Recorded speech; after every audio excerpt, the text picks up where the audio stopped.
শিক্ষা ঐক্য প্রগতির জান্ডাবাহী সংগঠন বাংলাদেশ জাতীয়তাবাদী ছাত্র দলের আজকের সংবাদ সম্মেলনে আপনাদেরকে স্বাগত জানাচ্ছি।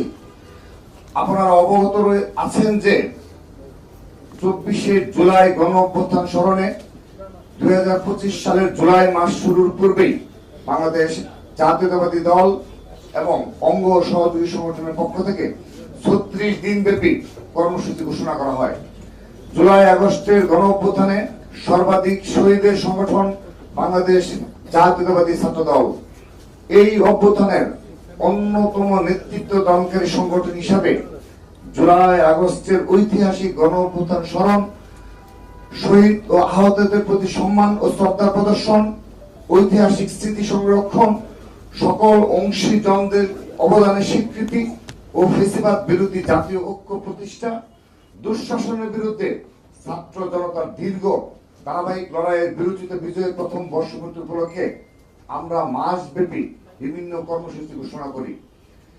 এই পূর্ব ঘোষিত ধারাবাহিক কর্মসূচিগুলোর মাঝে গুরুত্বপূর্ণ একটি কর্মসূচি ছিল 3 আগস্টে কেন্দ্রীয় শহীদ মিনারে ছাত্র সমাবেশ। জুন মাসেই ঘোষিত এই কর্মসূচিটি পালনের জন্য আমরা 22 জুন 2025 ঢাকা বিশ্ববিদ্যালয়ের সম্মানিত প্রক্টর বরাবর লিখিত আবেদন করি। উক্ত আবেদনের প্রেক্ষিতে গত 26 জুন 2025 ঢাকা বিশ্ববিদ্যালয়ের প্রক্টর অফিস থেকে আমাদেরকে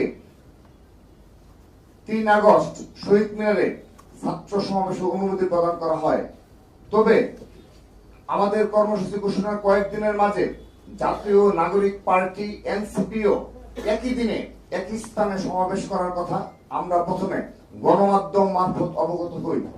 পরবর্তীতে এনসিপি নেতৃবৃন্দ ব্যক্তিগতভাবে বারবার আমাদের সাথে এই বিষয়ে যোগাযোগ করে সমাবেশের স্থান পরিবর্তনের অনুরোধ জানান।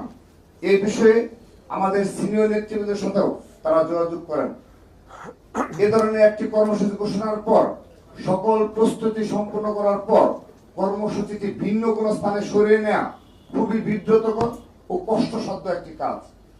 কর্মদিবসে আমাদের কর্মসূচির কারণে যে কোনো জনভোগান্তি তৈরি না হয়, সমাবেশটি শহীদ মিনারে করতে চাওয়ার এটিও ছিল একটি অন্যতম প্রধান কারণ। তাছাড়া আমরা যেহেতু কর্মসূচিটি প্রথমে ঘোষণা করি এবং যথাযথ কর্তৃপক্ষের অনুমতিও লাভ করি, তাই উক্ত স্থানে সমাবেশ করার আমরা একমাত্র বৈধ দাবিদার। তারপর একটি উদার